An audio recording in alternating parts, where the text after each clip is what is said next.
बिस्मिल्लाहिर्रहमानिर्रहीम। एक बार का वाक़या है। अल्लाह तबारक व तआला ने हज़रत यूनुस अलैहिस्सलाम को अपना पैगंबर बना के इस दुनिया में भेजा। अल्लाह ताला ने उन्हें हुक्म दिया कि वो नीनवा गाँव के लोगों को सच्चाई और अल्लाह की इबादत की तरफ बुलाएं। पर नीनवा गाँव के लोग बहुत घमंडी थे। वो बुतों की पूजा करते थे, वो बुतों को अपना खुदा मानते थे और हज़रत यूनुस अलैहिस्सलाम की बातों को हंसी मजाक में उड़ा देते थे। हज़रत यूनुस अलैहिस्सलाम ने उन्हें बहुत समझाने की कोशिश करी कि अल्लाह ताला ही इकलौते खुदा हैं, वही हमें पैदा करते हैं और हमें सब कुछ देते हैं। बुत तुम्हारी दुआओं का जवाब नहीं देंगे, पर अल्लाह ताला तुम्हारी दुआओं का जवाब ज़रूर देते हैं। लेकिन उनकी बात सुनने के बजाय लोग और गुस्से में आ गए। कई सालों तक कोशिश करने के बाद यूनुस अलैहिस्सलाम ने हार मान ली। उन्होंने सोचा कि अब इस जगह को छोड़ देना ही सही होगा।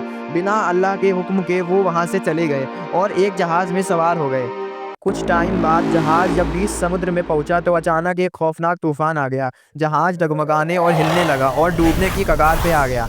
लोग डर के मारे अपने सामानों को जहाज़ से समुद्र में फेंकने लगे, जिससे जहाज़ का वजन कम हो सके। आखिर में लोगों ने सोचा किसी एक शख्स को भी फेंक देते हैं, तो उन्होंने पर्ची निकाली और पर्ची में हज़रत यूनुस अलैहिस्सलाम का नाम आया। तो कायदे के मुताबिक समुद्र में उन्हें फेंक दिया गया। जैसे ही हज़रत यूनुस अलैहिस्सलाम को पानी में गिराया गया, वैसे ही अल्लाह ताला ने एक बड़ी मछली भेजी जिसने उन्हें निगल लिया। वो मछली के पेट में कैद हो गए। वहाँ अंधेरा था और सांस लेने में दिक्कत हो रही थी।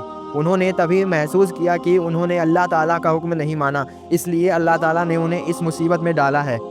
जैसे ही उन्हें अपनी गलती का एहसास हुआ, उन्होंने अल्लाह ताला से दुआ मांगना शुरू कर दी और सच्चे दिल से माफ़ी मांगी। ला इलाहा इल्ला अंता सुब्हानका इन्नी कुन्तु मिनज़ ज़ालिमीन।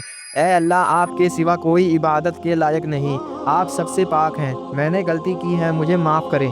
आखिरकार 40 दिन तक उनके दुआ मांगने का सिला उन्हें मिल ही गया और अल्लाह ताला ने उनकी माफ़ी को कबूल कर लिया। मछली ने उन्हें किनारे पर महफूज छोड़ दिया। तब यूनुस अलैहिस्सलाम ने सबक लिया कि सब्र और अल्लाह पर भरोसा करना सबसे ज़रूरी है। जब वो नीनवा लौटे तो लोगों ने उनकी बात मानी और तौबा की। पूरा गांव सही रास्ते पर आ गया। यहाँ पर हमारा ये वाक़या ख़त्म होता है। अब जो लोग इस वीडियो में अभी तक बने हुए हैं, उनके जहन में ये सवाल उठ रहा होगा कि ये वाक़या तो उन्होंने हज़ारों लोगों से सुन रखा है, तो इस वीडियो में ख़ास क्या है। तो आप सबको हम बताते चले कि अभी वीडियो ख़त्म नहीं हुई है। दरअसल ये वीडियो बनाने का मेरा यही मकसद था कि इस वाक़ये से जुड़े चंद सीख आप तक पहुंचाई जा सके, जो कि हम आगे वीडियो में आपको बताएंगे। पर आपको डायरेक्ट सीख ना बताते हुए हमने ये पहले आपको वाक़या बताया, क्योंकि कई हमारे भाइयों को ये वाक़या नहीं मालूम होगा। तो चलिए एक एक करके सबक की बातें करते हैं जो हमने इस वाक़ये से सीखा है। इस वाक़ये से हमें ये सीखने को मिला कि सब्र कितना ज़रूरी है। तो मेरे प्यारे भाइयों और बहनों, चाहे जितनी भी कठिनाई आए, जितनी भी मुसीबतें आए, सब्र का दामन ना छोड़ें, क्योंकि कुरान में अल्लाह ताला ने भी ये कहा है कि मैं उनके साथ हूँ जो सब्र करते हैं। सब्र के साथ साथ हमें ये भी पता चला कि सब्र तो ज़रूरी ही है, पर उससे भी ज़्यादा ज़रूरी अल्लाह ताला पर भरोसा रखना है। जैसे अल्लाह ताला ने 40 दिन बाद ही सही पर यूनुस अलैहिस्सलाम की तौबा कबूल कर ली, वैसे ही वो सब की तौबा कबूल करने वाले हैं। बस आपको सच्चे दिल से तौबा करनी है, इंशाअल्लाह वो आपकी तौबा भी कबूल कर लेंगे।